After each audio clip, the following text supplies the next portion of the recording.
Hola, muy buenas Wow. tardes a todos. Bienvenidos a otro programa de Vanguardia Colombia en su nueva presentación, El Golpe. El día de hoy tenemos el honor y el placer de tener con nosotros como invitado al sociólogo peruano Carlos Mamani Alaga. Él es analista geopolítico de la región, reconocido por sus grandes análisis y por su gran programa de análisis geopolítico de la región, de análisis sociológico, de análisis político, de todo lo que está pasando en nuestro país y sobre todo es el director del gran proyecto Patria, un centro de pensamiento que hay que visitar, que hay que reconocer y que está dando los primeros pasos para una multipolaridad en nuestra región. Así que bienvenido, Carlos.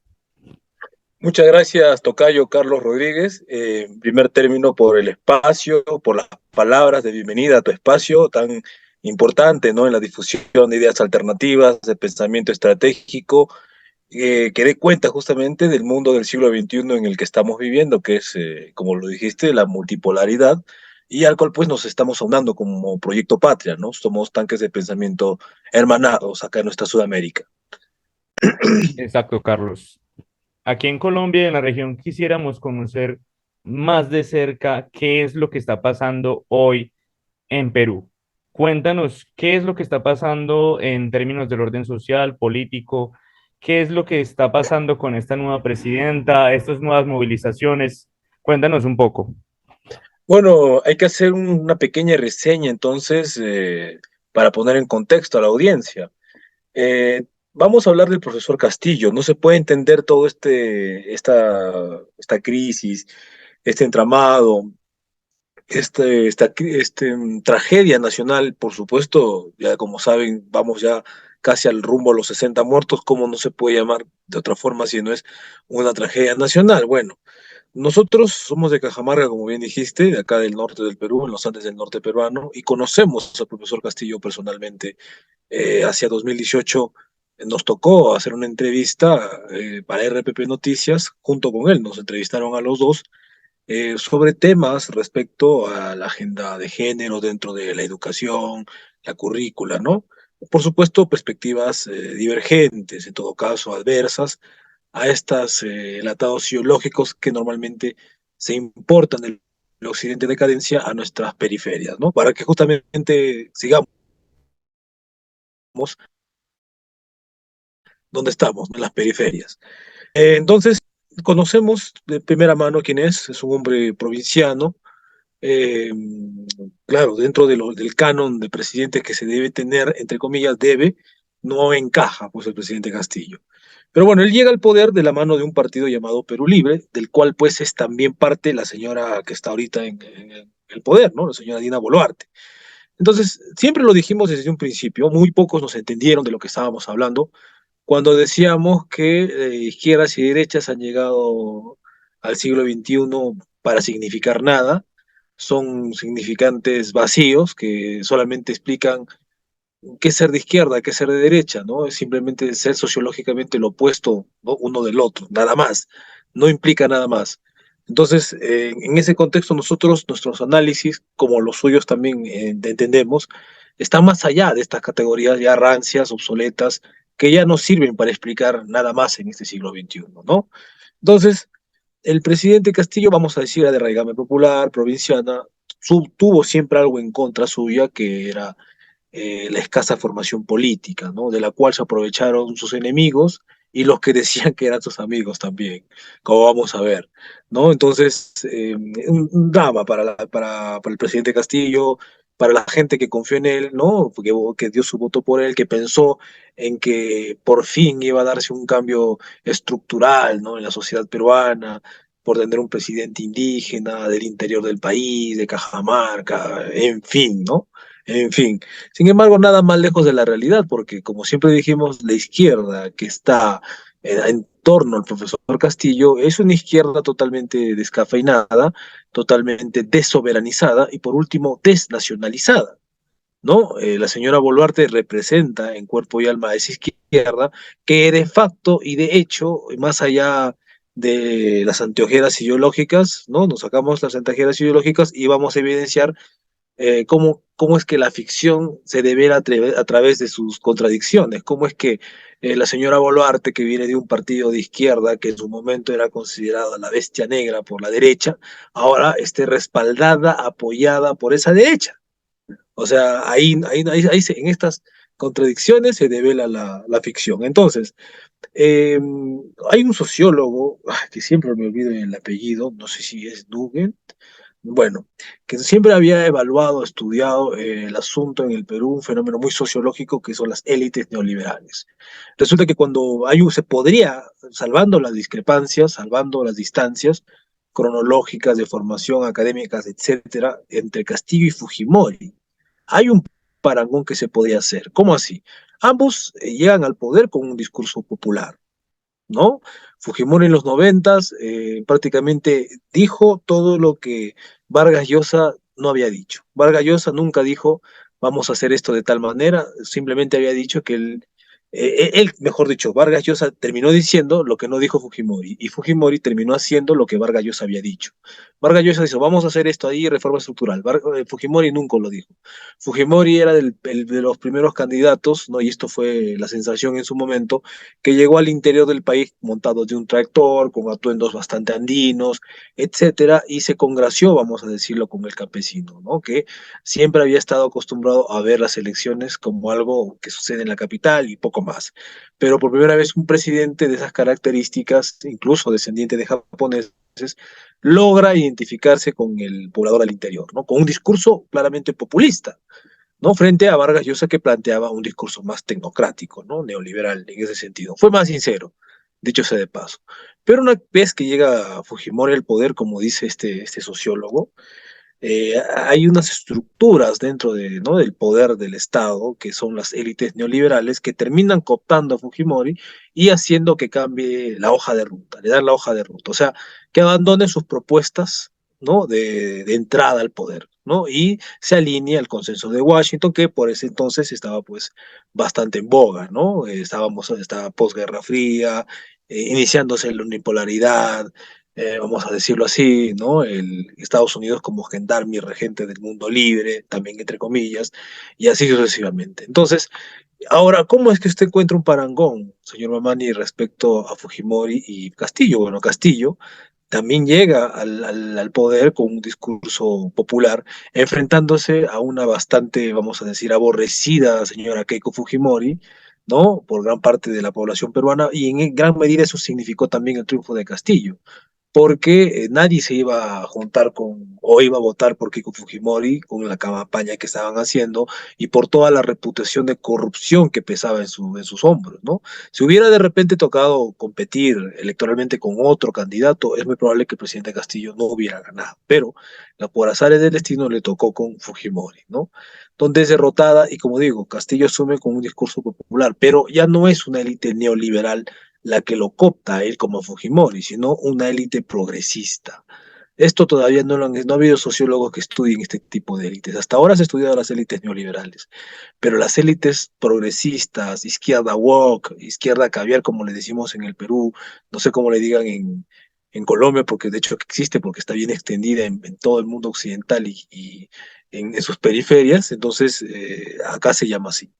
¿No? Esta izquierda es la que termina metiéndose, infiltrándose dentro del movimiento del partido, más que del partido, dentro del gobierno del profesor Castillo, ¿no? Es así que cuando ni bien gana, prácticamente su primera plana ministerial vino de esa izquierda, ¿no?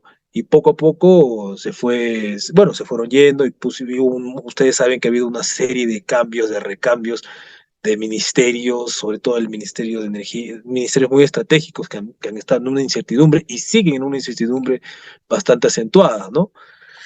Y el profesor Castillo asume pues esa presidencia, ese gobierno rodeado de esta gente, ¿no? La señora Mirta Vázquez, que es una señora abanderada del mundo de las ONGs, ¿no? La señora, sobre todo ella, que asume el primerato por un momento, perdón, la presidencia del Consejo el Congreso, claro, si mal no recuerdo. Entonces son gente que venía de ese entorno, estaba en ese entorno.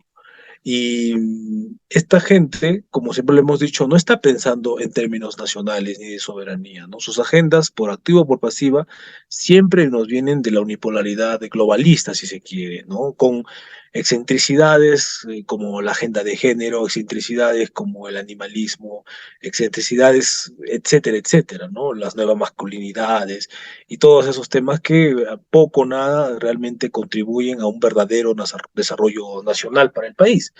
Entonces, esta izquierda poco a poco se fue desentendiendo del profesor Castillo, pero la señora que ahora está en el poder siempre fue adscrita a esta izquierda, o sea, siempre estuvo bien comprometida con esas agendas, ¿no?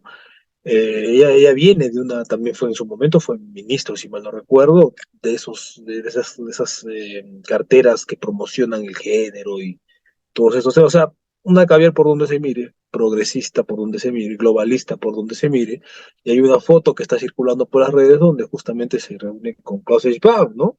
Que me parece que no necesita presentación, es el presidente del Foro Económico Mundial, ¿no? Entonces estamos hablando de por dónde está alineada esta señora.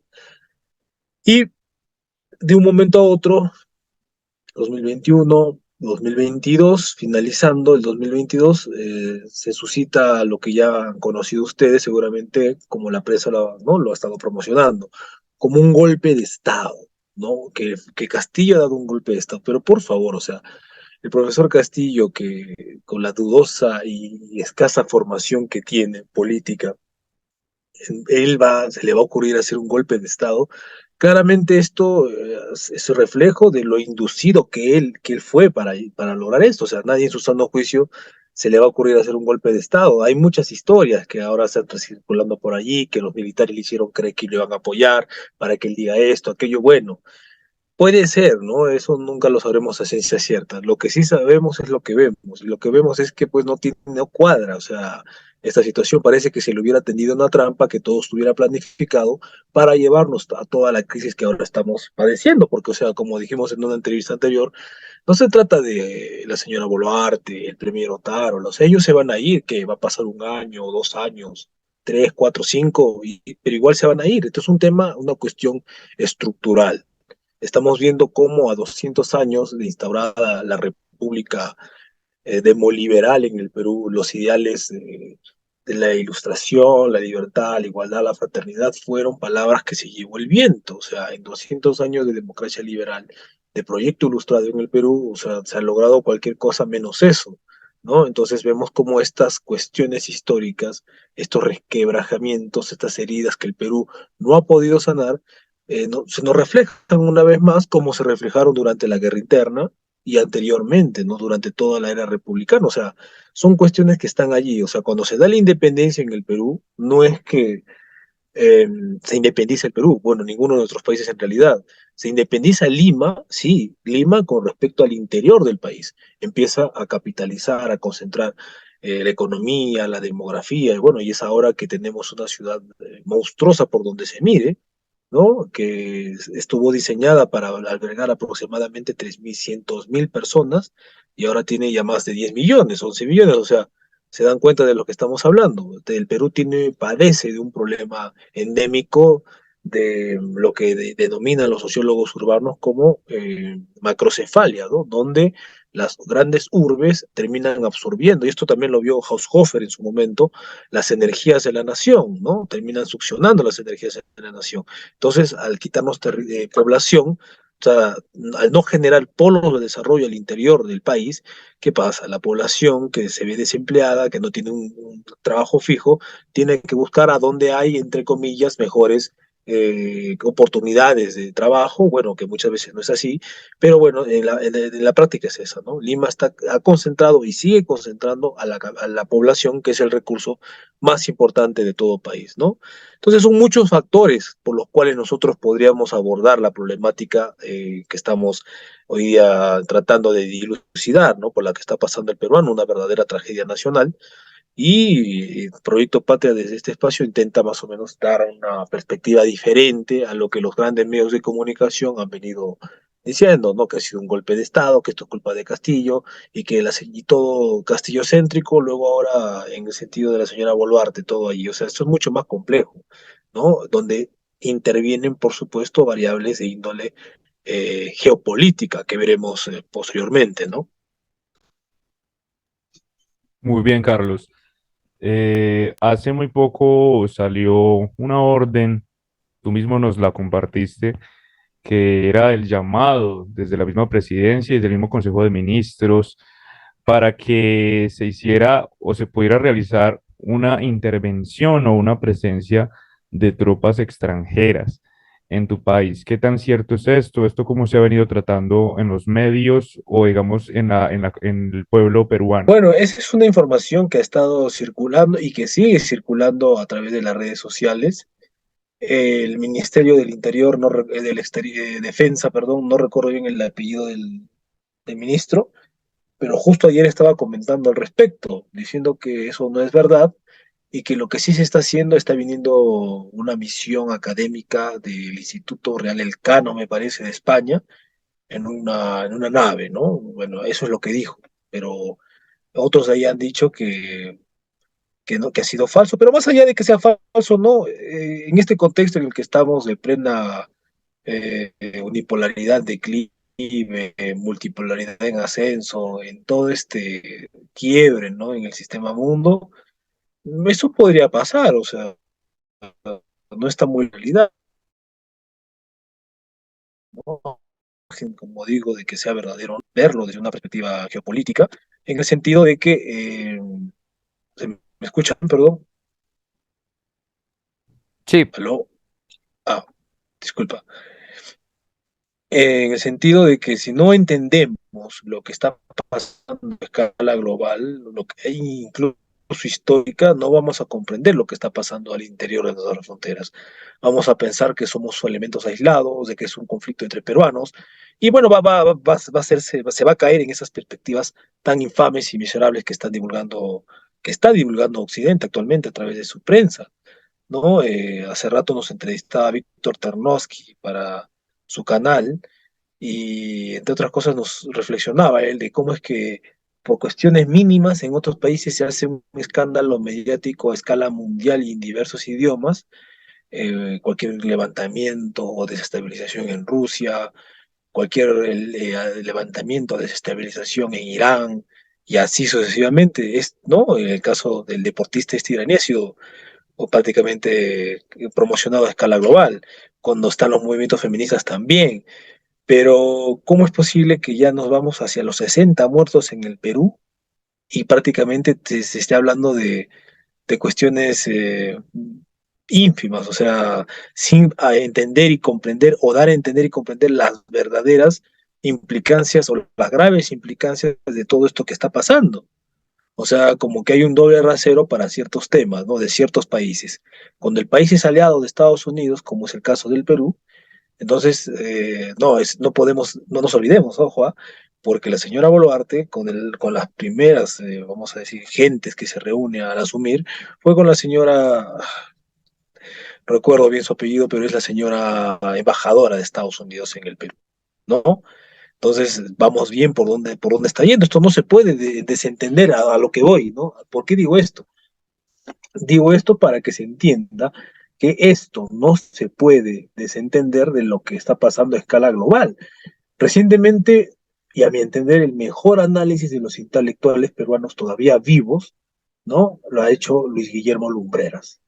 Luis Guillermo Lumbreras, a sus 86 años, patriarca de las ciencias sociales en el Perú, padre de la arqueología social, él en una entrevista que le hicieron para el diario El Comercio, me parece que es el diagnóstico más importante que se ha hecho, ¿no? Para la ocasión y que de lejos pues está muy por encima de los análisis que habitualmente la academia, el establishment intelectual y cultural de la capital, de sus universidades top ten, con la católica a la cabeza, etcétera, ha venido haciendo, ¿no? Él dice en esta entrevista que no estamos pues ante un mero, vamos a decir, una cuestión coyuntural. No lo dice con esos términos, pero lo hace entender, sino que estamos ante un contexto de cambios en el mundo, que no es una cuestión solamente del Perú, es una cuestión simultánea en varios puntos del globo, lo cual evidencia qué cosa, que pareciera, dice él, que es un ciclo en la historia está llegando a su fin y está empezando otro.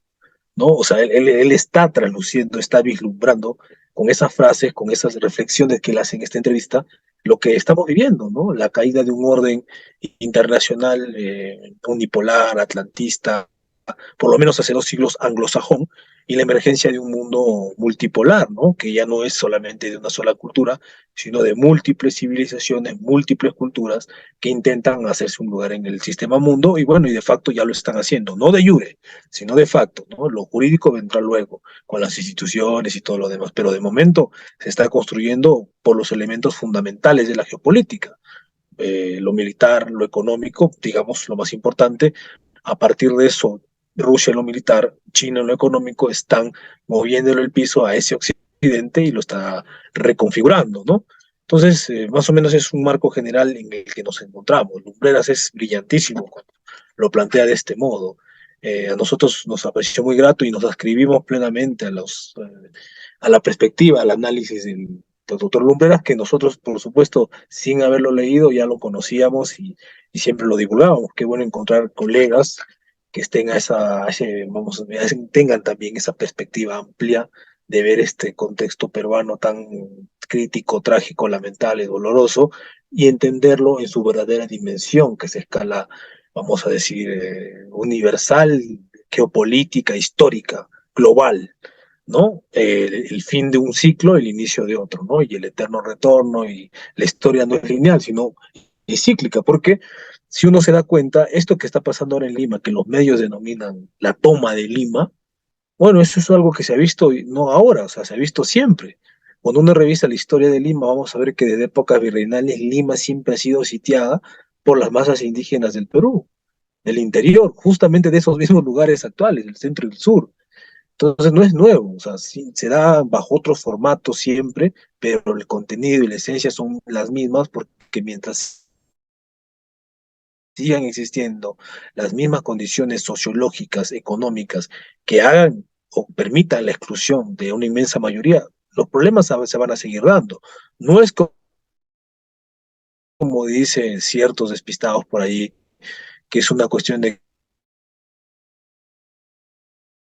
que, porque la cuestión del proyecto Patria, el pueblo peruano, a través de estas manifestaciones, más allá no lo entienden, ¿no? Lamentablemente el pueblo es el último en enterarse, pero, o sea, esa expresión en querer que salga la presidenta, esas proclamas de que se retire el Congreso, de que se cierre el Congreso, de que salgan todos, la presidenta renuncia, etcétera, es más allá del contexto, es más allá de la coyuntura. En realidad es la forma de expresar, o como el pueblo lo entiende, un reclamo histórico de por qué no sea la república, la democracia liberal instaurada desde aquel entonces no ha logrado darnos lo que en teoría se nos prometió, ¿no? Se nos prometió igualdad, fraternidad, libertad, y es lo que menos se tiene. Entonces, esto se expresa a través de esas proclamas contra Boluarte, que renuncie, a través de proclamar el cierre del Congreso, pero va más allá de eso. O sea, que se entienda, o sea, no es una cuestión coyuntural. El pueblo lo entiende, entiende que está indignado, entiende que ha habido un manejo terrible de la situación, y esto, bueno, está para rato, no va a quedar ahí. Por otra parte, el Estado peruano, lejos de intentar buscar vías desde el principio, formas de apaciguar esto, pareciera que ha estado metiéndole candela, como gasolina a la candela, ¿no? Como se dice por acá, incendiando más la pradera. ¿Por qué? Porque, entre otras cosas, el gobierno había dicho desde diciembre, a través de funcionarios del Ministerio del Interior, de que se tienen plenamente identificados a los asusadores, a los que causan los problemas, a los que están provocando el vandalismo. Y yo no entiendo, no entendemos desde el Proyecto Patria por qué nunca se hizo explícito la identidad de esta gente para que se pueda tomar las precauciones del caso. ¿Qué se estaba esperando o qué se sigue esperando? Porque esto está escalando, ¿no? Entonces, hay cuestiones que incluso exceden ampliamente a la señora Boluarte, al señor Otárola, que ellos están de pasada, como dije hace un momento. Ellos se van a ir, un año, dos, quién sabe, y se van. Quién sabe, les pueden dar golpes, no se sabe. Entonces, no es un tema de, son cuestiones estructurales, no de coyuntura. Eso queremos que desde Proyecto Patria estamos pregonando esa perspectiva, propugnando esa perspectiva de que no se entienda solamente como algo meramente coyuntural, limítrofe. No, no, no, es mucho más complejo donde intervienen los intereses, y decirlo claramente, de las grandes potencias, ¿no? Bueno, por ahí más o menos me quedaría para seguir con alguna pregunta que tú tengas por ahí, estimado Carlos.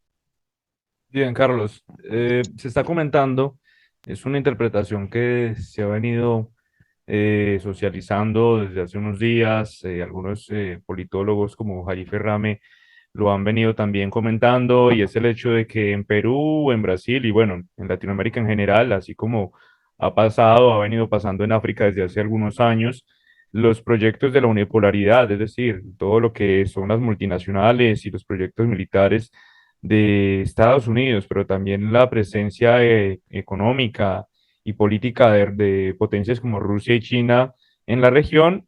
El choque de ambos bloques está generando nuevamente una serie de convulsiones en la periferia. ¿Qué tan cierto es esto? No, es una perspectiva bastante realista, ¿no? Por encima de las simpatías o antipatías que tengamos por una u otra potencia, es lo que de facto está sucediendo. O sea, como dije hace un momento, estamos asistiendo a un declive de un orden y al ascenso de otro. Bueno, eso no va a ser gratis. Eso no va a ser pacífico. Saquémonos de la cabeza eso de pensar que va a ser algo pacífico, mucho menos no. La historia no registra un cambio internacional que se haya hecho de forma pacífica. Al menos yo no conozco ninguno. Y en esto Tucídides lo decía muy bien, ¿no? El gran historiador griego, uno de los que retoma esas tesis de este pensador, historiador griego fue ya Allison Graham, perdón, otro gran estratega y pensador internacionalista estadounidense, ¿no? Entonces, eso pareciera que se aplica al siglo XXI. O sea, si bien es cierto, Estados Unidos Occidente en general ha entrado en declive, entre otras consideraciones, y consideramos que fundamentalmente en declive porque ha abandonado su matriz productiva que justamente lo hizo ser lo que es, Estados Unidos sobre todo, ¿no? Inglaterra y bueno, sobre todo ahorita Estados Unidos, ¿no? Entonces, ellos, como dicen los seguidores de Lino Larouche, se hicieron que con economía física, con economía real, con economía productiva.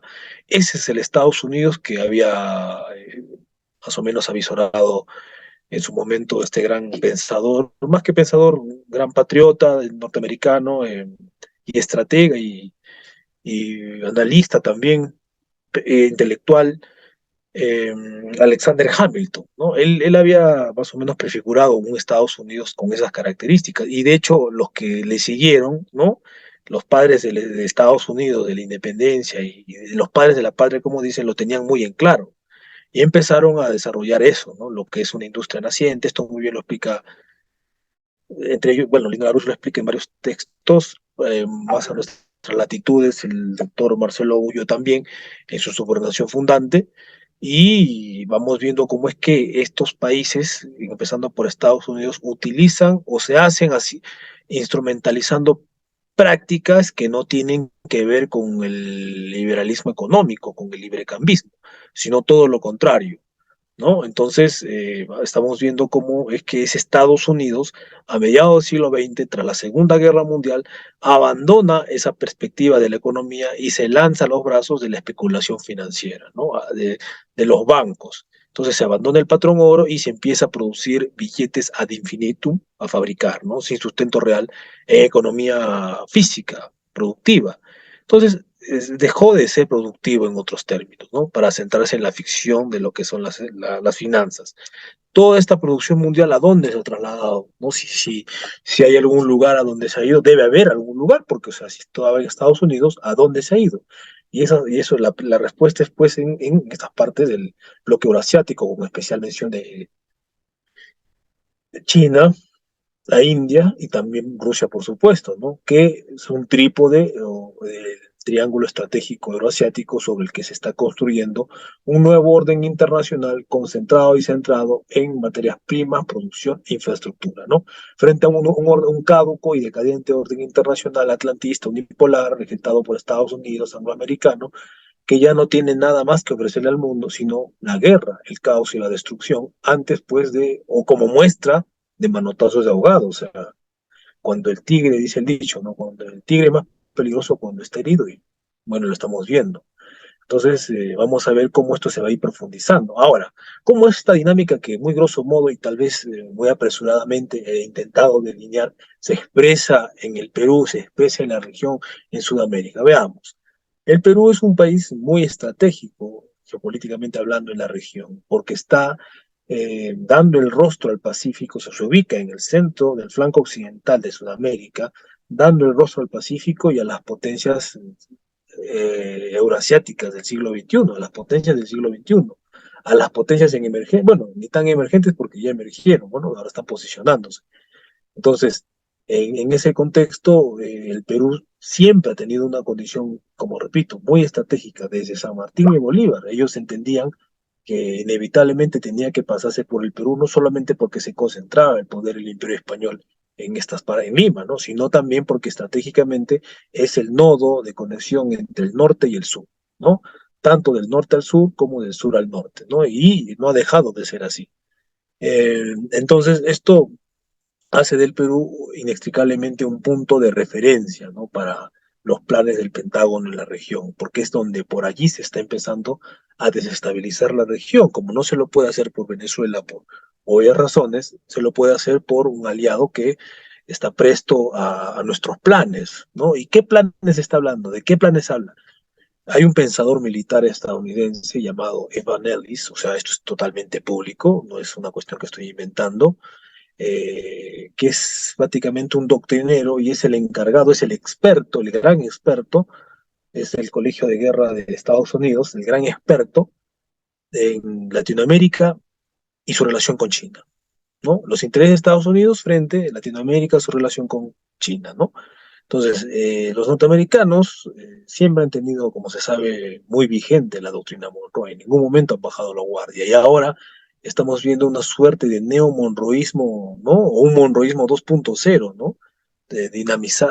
Claro, dinamizado por el siglo XXI, la informática, el armamento nuclear, la OTAN global, debe entenderse en eso. Entonces, al ver ellos como su chakra a estas partes del mundo, como dijo la señora Richardson muy recientemente, ¿no? ¿Cómo es posible que Sudamérica, dejemos que Sudamérica tan rica en 60% de litio del globo, de agua, de biodiversidad, etcétera, etcétera, caiga en manos de los adversarios, ¿no?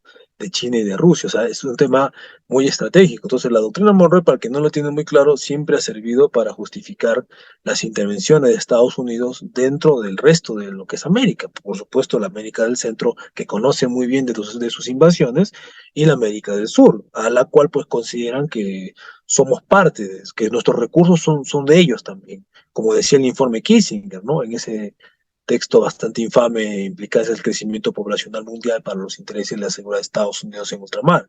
El Memo 200, el National Security Memorandum 200, ¿no? El más conocido. Entonces, eso sigue existiendo, pero bajo otros formatos. Ahora es el tema del ecologismo, que ustedes conocen muy bien, el ambientalismo, el tema de la Amazonía, que es prácticamente un perpetuum, un leitmotiv, vamos a decir, del presidente actual de Colombia, de Petro. ¿No? Entonces vamos viendo cómo es que las izquierdas ya no tiene sentido ya hablar de izquierdas o derechas. El mundo ahora es unipolaridad decadente, multipolaridad en ascenso y todo lo que eso se mueve alrededor. Entonces, en ese contexto, el Perú y la región deberían cohesionarse y conformar un polo de poder para poder hacer frente y velar por nuestros intereses colectivos como una gran civilización, ¿no? Lamentablemente estamos muy lejos de eso, me duele decirlo, y no solamente muy lejos de eso, sino que se están intentando apagar o aplacar cualquier intento de unificación, porque más allá de izquierdas o de derechas, como que se estaba logrando una suerte de integración sudamericana que poco a poco ha sido sofocada y va a seguir siendo sofocada. Por eso es que tu pregunta es válida muy interesante cuando intentas hilar, ¿no? Una explicación respecto a lo que pasa en Perú, en Brasil, incluso podríamos decir en Europa también, pero para el caso sudamericano, en otros países están en el ojo de la tormenta, ¿no? Entonces, ¿a quién beneficia la desestabilización? ¿Quién se ve beneficiado de todo esto que está pasando? Evidentemente, como digo, Evan Ellis, este señor, un texto de marzo del año pasado, muy importante para conocer cómo está pensando esta gente.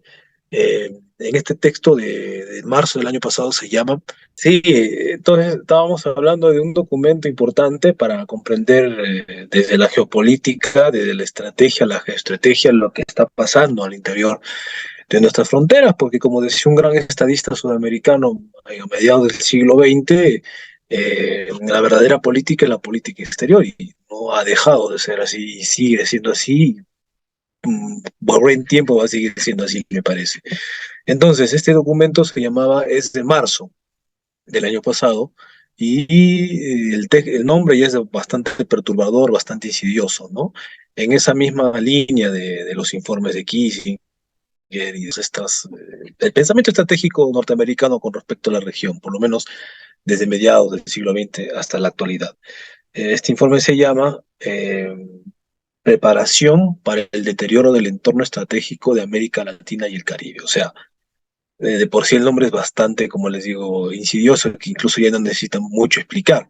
Sin embargo, es bueno aclararlo y decirlo. O sea, ¿a qué se refiere con el deterioro del entorno estratégico? O sea, deteriorar, malograr la política exterior de la región, ¿no? ¿Para qué? Para que se corten o en todo caso se hagan más dificultosos estrechar los vínculos, especialmente con China, pero por extensión también con Rusia, o sea, con las potencias euroasiáticas que están postulando un nuevo orden internacional que, como ya dije, está sustentado en realidad en materias primas, producción e infraestructura frente a un decadente orden unipolar atlántico financiero de servicios, básicamente, ¿no? Y esa es la verdad de fondo. Entonces, eh, en ese contexto, recientemente también en esa misma línea, no sé mucho, esto lo reveló el último o el penúltimo Executive Intelligence Review, ¿no? El último reporte de inteligencia estratégica del profesor Denis Small, donde él le recomiendo que visite muy buenos informes,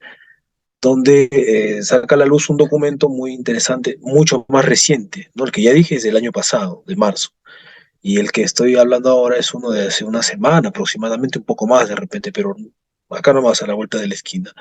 Y ese documento hacía alusión a que en un posible escenario de conflictividad en Taiwán, o sea, porque saben los norteamericanos, los gringos saben que China va a tomar Taiwán, Estados Unidos va a tener que intervenir, ¿ya? Para ellos es claro eso. Y en ese ámbito, en ese contexto, inmediatamente estas regiones, el Perú y todo lo que implica alrededor, se convierte en teatro de operaciones dentro de la estrategia norteamericana contra China. ¿Se entiende? Y a eso le sumamos que, bueno, pues tanto China como Rusia están pisando con pies de plomo la región, ¿no? Y a la actualidad las grandes inversiones chinas en Latinoamérica superan en casi la mitad a las norteamericanas, o sea, estamos hablando de un 32% y más frente a un 17% y cada vez menos.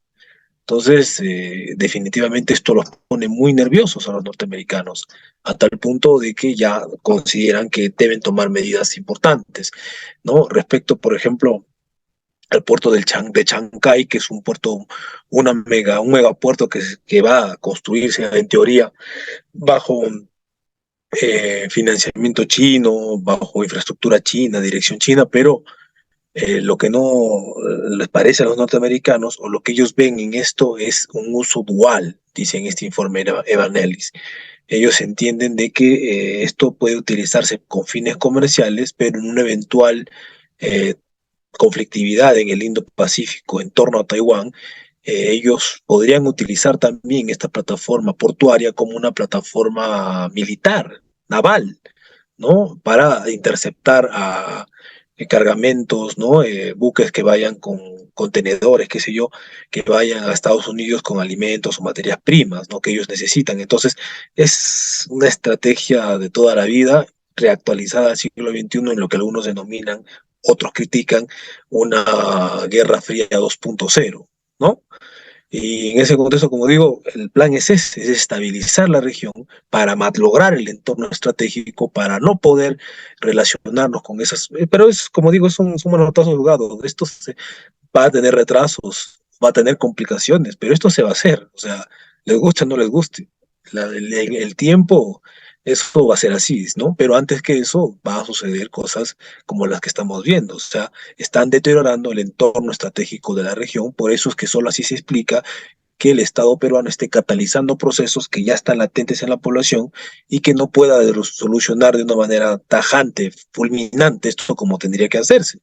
¿No? Vamos viendo cómo es que ellos, conociendo, dije hace un momento, a los diversos protagonistas del vandalismo, los tienen reconocidos, pero no hacen nada. ¿Eso qué quiere decir? Que algo están esperando. Entonces, vamos viendo cómo el accionar del Estado y también, y duele decirlo, el pueblo que no conoce muy bien de estas dinámicas, que solo sabe que está indignado, también está catalizando nuestros procesos que, como digo, están llevándonos a una convulsión social sin precedentes que no parezca extraño, podría en algún momento hacernos recordar de lo que fue las épocas del terror.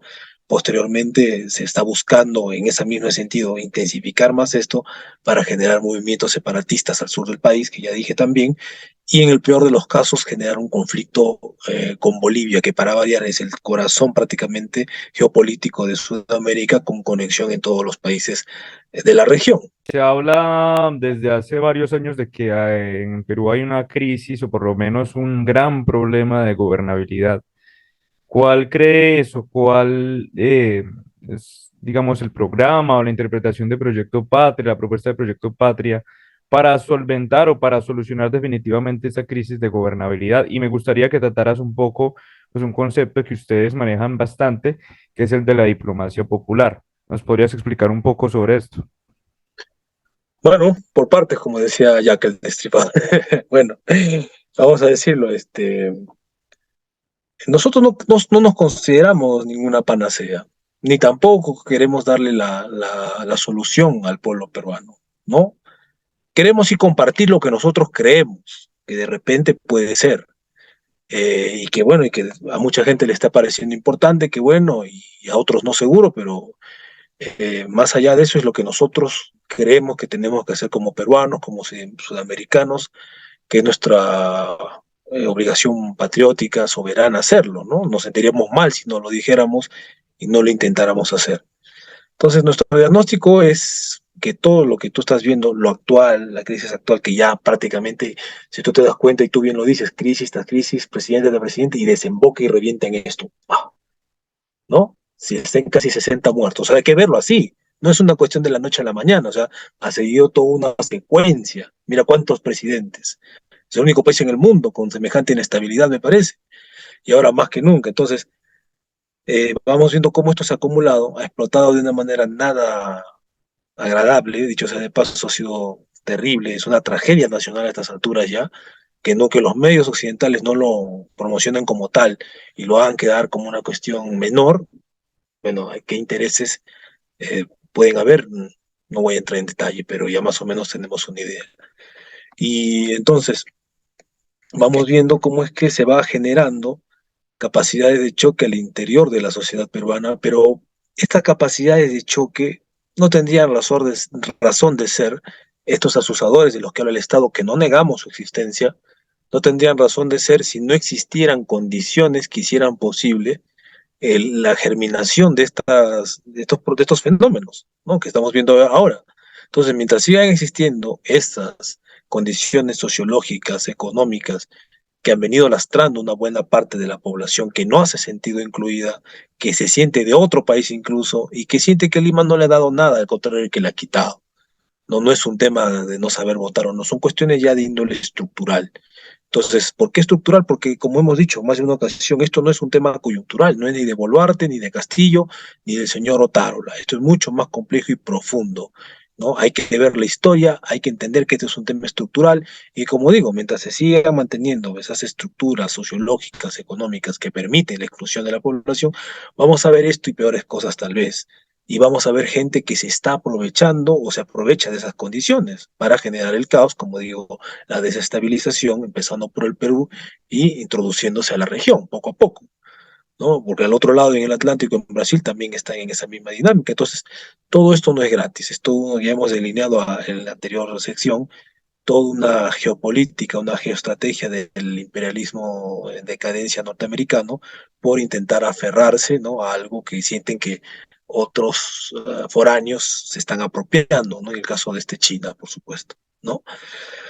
Eh, entonces, nuestro diagnóstico fundamental es ese, ¿no? O sea, esto no es nuevo, esto ya se lo ha visto a lo largo de la historia, nos está reventando en la cara de una forma estrepitosa a los peruanos, pero como digo, o sea, es reflejo de un cansancio, un desgaste de ese modelo de democracia instalado desde 1821. En otras palabras, necesitamos refundar la República en el siglo XXI, bajo otros supuestos, ya, o sea, propia fórmula democrática, desarrollar los peruanos nuestra propia fórmula democrática en función a nuestro ser, a nuestro estar, a nuestra identidad, a nuestra idiosincrasia, ¿no? Es decir, que nosotros decimos, y fuerte y claro, a donde vamos, es nuestra bandera, la democracia liberal no tiene por qué ser algo universal, total, a escala planetaria, global, ¿no? Es bueno, si esto les ha funcionado muy bien a los anglosajones,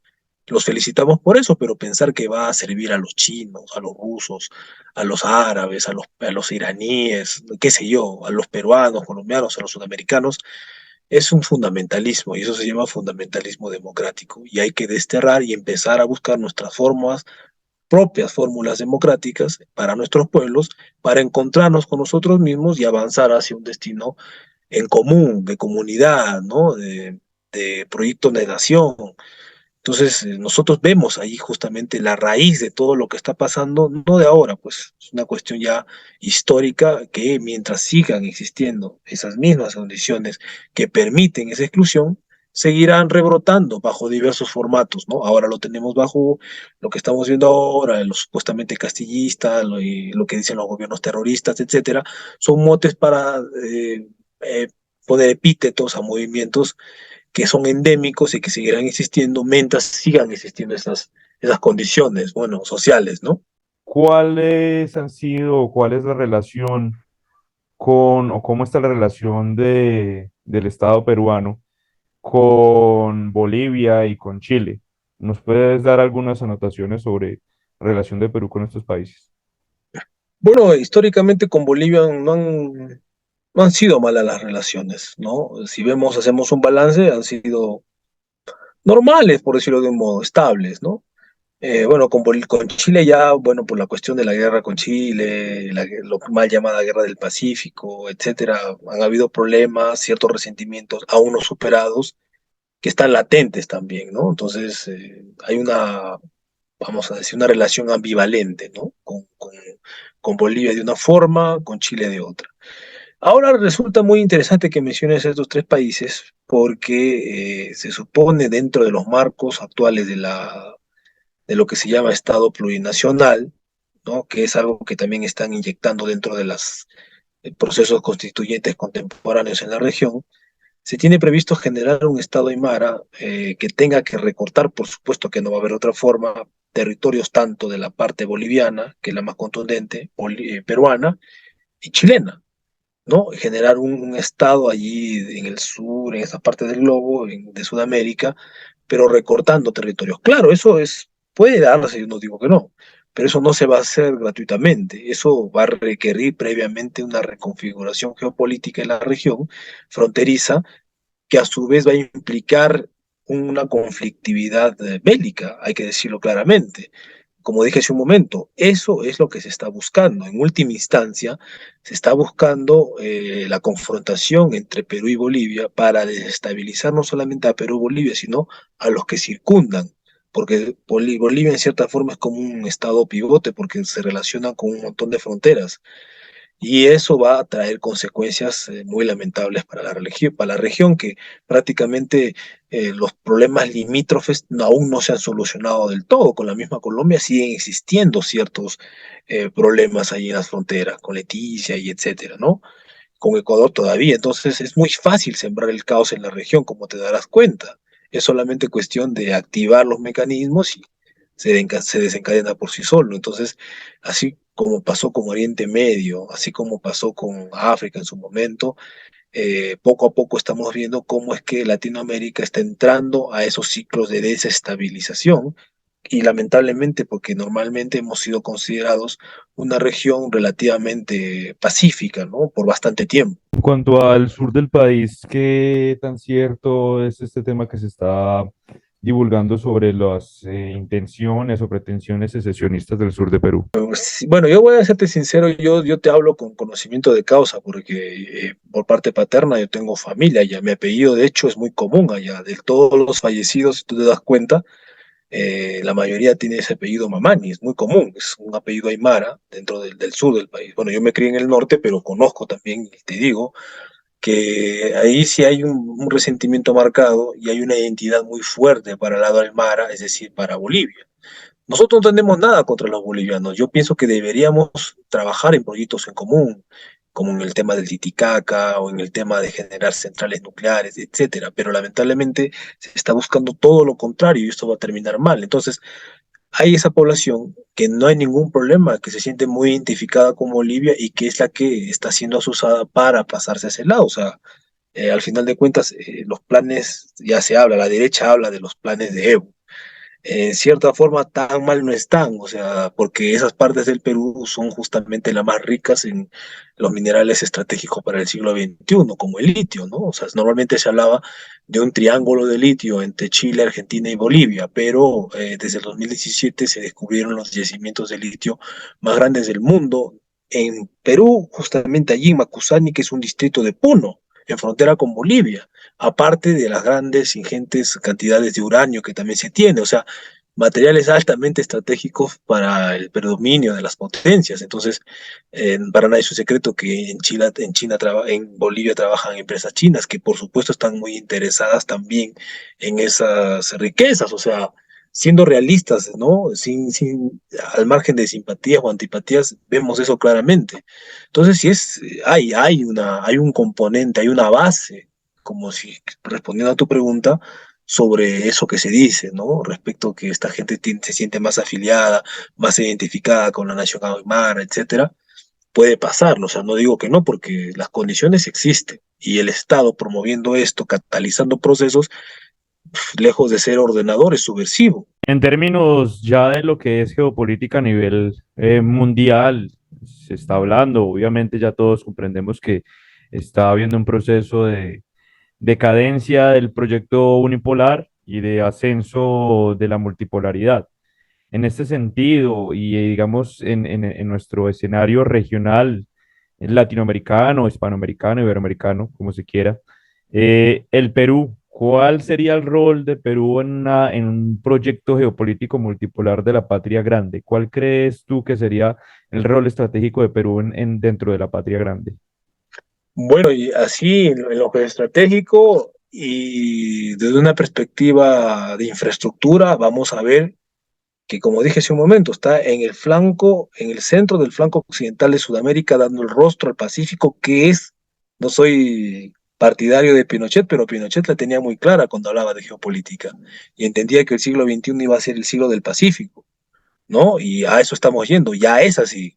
Entonces, el Perú está al centro, entonces debería ser el nodo de conexión entre, vamos a decir, el comercio de esas partes del globo que tienen bastantes cosas que comerciar, materias primas, etcétera, y lo que también tenemos nosotros acá, ¿no? Y hacer el verdadero libre comercio. O sea, yo no entiendo cómo es que nos hablan de libre comercio cuando nos, como a Europa, que les dicen con quién tienen o con quién no tienen que comerciar. O sea, ¿qué libre comercio es ese? ¿No? Si se habla de libre comercio, de libertad de mercado, de libre mercado, lo primero que tiene que hacerse es justamente garantizarse la libertad de escoger a nuestros socios comerciales, claro está. Pero vemos que una cosa es la teoría o la prédica, la ideología y otra cosa es la realidad. La realidad es esa. La realidad que sigue existiendo el poder, que la geopolítica es totalmente determinante, que no es como decía Bastiat, que donde entran los negocios, el comercio, no entran las balas. Bueno, eso es desde la perspectiva de los liberales. Ucrania es un ejemplo de esta ruptura, ¿no? De que no es así. y vamos a verlo en Taiwán y lo vamos a ver más vívidamente ahora en este periodo de caída unipolar, donde ¿no? La geopolítica otra vez retorna. Bueno, en realidad, como dice Kaplan, no puede retornar a algo que en realidad nunca se fue. O sea, ¿cómo va a retornar algo que no se fue? Siempre estuvo allí. Que la hayan negado para ciertos países y se la hayan acaparado otros, ese es otro tema, ¿no? Pero siempre ha estado allí. ¿No? Al menos para las potencias esto ha sido muy claro. Entonces el Perú está ubicado muy estratégicamente, como digo, al centro, que podría a través de sendas conexiones de infraestructura como Chancay, en conexión con el puerto del Brasil, no recuerdo bien cuál era el nombre, podríamos tener acceso al Atlántico, tanto los de la parte ¿no? de Brasil como la parte peruana, y inclusive el Amazonas mismo podría convertirse también en un nodo muy importante, o sea, en un contexto donde el canal de Panamá ya no se está abasteciendo para las mega embarcaciones que se están construyendo actualmente y que van a ser más grandes, es importante que se desarrollen también nuevas vías, ¿no? El Amazonas tranquilamente podría funcionar como una vía expresa, como una vía fluvial, ¿no? Para trasladar grandes mercaderías, ¿no? Y eso nos traería muchos ingresos a los peruanos y a todos los países. Dinamizaría la región desde el Perú al interior, que está prácticamente deshabitado, no solamente del Perú, sino de Sudamérica, en esa parte de la espesa Amazonía que tenemos, sacando réditos económicos y permitiendo la integración, por lo menos a nivel de infraestructura de transporte, que es un inicio de otro tipo de integraciones que más tarde se podría hacer. Pero si vamos a tener intereses foráneos que quieren tumbarse megaproyectos de infraestructura, que los peruanos por sí mismos no lo van a hacer ni en 200 años, bueno, yo creo que estamos muy lejos de eso, ¿no? O sea, no se trata de decir que los chinos son buenos o más buenos que los gringos, no. Es de ser realistas y entender que tienen modelos de desarrollo distintos. Mientras los norteamericanos, su modelo de desarrollo básicamente se ha fundamentado en préstamos condicionados para cierto tipo de cosas, China nos ofrece cosas que necesitamos, ¿no? Por ejemplo, las grandes infraestructuras. Por ejemplo, Rusia al mismo tiempo nos ofrece cosas que siempre se nos negó, como las centrales nucleares. ¿No? Entonces, es cuestión de ver, ¿no? Con quién se puede negociar y con quién se sale más a cuenta de una manera realista, ¿no? Se le dio la oportunidad por bastante tiempo a un cierto modelo, a una cierta hegemonía, a una cierta potencia.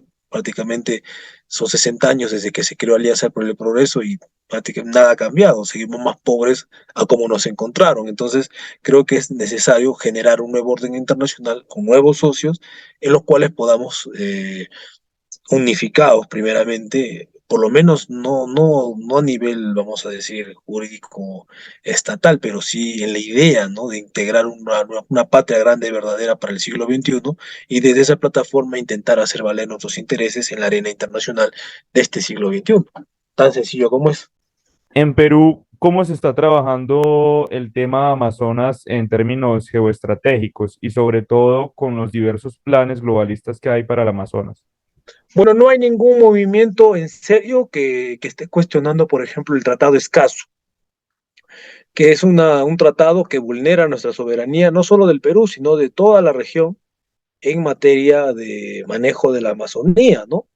Entonces no hay ninguna, son temas que simplemente están vedados, de repente estudiosos aislados, ¿no? Ciertamente críticos, pero no es una política de Estado, ¿no? Proteger a la Amazonía en esos términos, sino incorporarla dentro de lo que es el marco de la Agenda 2030, que como ustedes ya bien conocen, es cualquier cosa menos una agenda de los intereses nacionales de nuestros pueblos, ¿no? Entonces hay un intento de internacionalizar la Amazonía. Ya Biden en el debate que tuvo con Trump, ¿no? Lo había dicho claramente, había hablado de la nueva doctrina de las relaciones internacionales, no lo dijo con ese término, pero de facto eso es el responsibility to protect, ¿no? Responsabilidad para proteger. Es decir, si Perú, si Brasil, si Colombia, etcétera, no cuidan la Amazonía, entonces tranquilamente Estados Unidos puede apropiarse de esa parte para cuidarlo, ¿no? Como ellos, el resto no lo puede hacer, asumiendo de que es un patrimonio de la humanidad y no solo de los peruanos, bolivianos, brasileros o colombianos, ¿no? Entonces, no hay una perspectiva seria al respecto, ¿no? Por lo menos desde el Congreso, desde el Estado sobre el tema, no, ni siquiera en los centros de estudios estratégicos, ¿no? Y cuando uno lee, por ejemplo, el Centro de Altos Estudios Nacionales, que es una entidad asociada a las Fuerzas Armadas, se supone que es allí donde se genera el pensamiento estratégico, ¿no? Para el país, pero vemos que todo eso, cuando uno va a ver, todo está embuido dentro de los marcos de la Agenda 2030. Entonces, claramente la defensa de la soberanía territorial de la Amazonía no pasa por unos filtros en perspectiva nacional, sino globalista. Para finalizar, Carlos,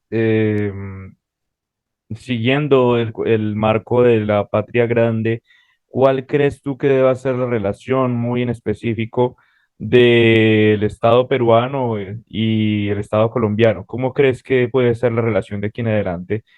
Obviamente, Eh, obviamente en el caso de que alcanzáramos un proyecto soberanista en ambos países, ¿cuál crees tú que debe ser la relación con la República Colombiana? bueno, ¿por qué no reactualizar bajo otros cánones la Gran Colombia, ¿no? Es un importante proyecto, me parece, considerando al Perú también. Pero de momento eso está bien difícil porque, entre otras consideraciones, Colombia está dentro de la OTAN, ¿no? Y eso también se quiere para el Perú, en una perspectiva de OTAN global, se va también a intentar hacer esto con el Perú. Entonces, si se hace desde esa perspectiva, no va a existir una integración de ningún tipo. Pero hipotéticamente hablando, como tú bien señalas, podríamos generar proyectos en común en la Amazonía, que es nuestro punto de referencia más inmediato, ¿no? Proyectos de infraestructura, proyectos de desarrollo importantes, proyectos de población, demográficos, ¿no? De poblamiento de esas partes que al siglo XXI siguen prácticamente deshabitadas. O sea, el Perú ha concentrado todo en Lima, ha dejado un poco en la sierra y prácticamente nada en la selva. Entonces hay muchas cosas por hacer y sobre todo me parece que nuestros pensadores a hacer proyectos editoriales en común, por ejemplo, ¿no? Sobre nuestros grandes pensadores como el general Londoño, el general, acá teníamos de Carmen Marín, es uno, eh, Mercado Jarrín es otro, ¿no?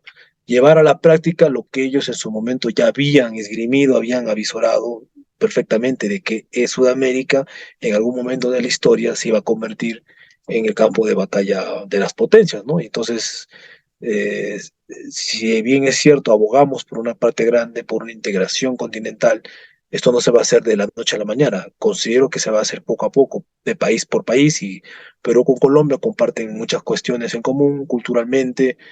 Tenemos muchos amigos allá desde el Proyecto Patria y bueno, esperamos que este siglo XXI sea un poco más, no va a serlo así, pero por lo menos la esperanza es que tenerla, ¿no? Sea un poco más factible, ¿no? Para generar esos vínculos y esos proyectos en común, ¿no? Listo, Carlos. Muchísimas gracias por tu participación en un nuevo programa del Golpe. En su segundo capítulo. Nos has dado muchas aclaraciones en términos de geopolítica a nivel regional. Obviamente estamos hablando aquí con una persona bastante profesional dentro del campo de la geopolítica y un referente en ascenso de la geopolítica estratégica para Sudamérica. Muchas gracias por haber compartido estas ideas, estos proyectos y estas interpretaciones con nosotros y esperamos tenerte en un nuevo programa. A ti, Carlos, muchas gracias por la oportunidad una vez más. Un saludo cordial, muy grande, abrazo a todos los miembros de Vanguardia, ¿no? Siempre en contacto con Proyecto Patria y sigamos forjando el futuro de la región.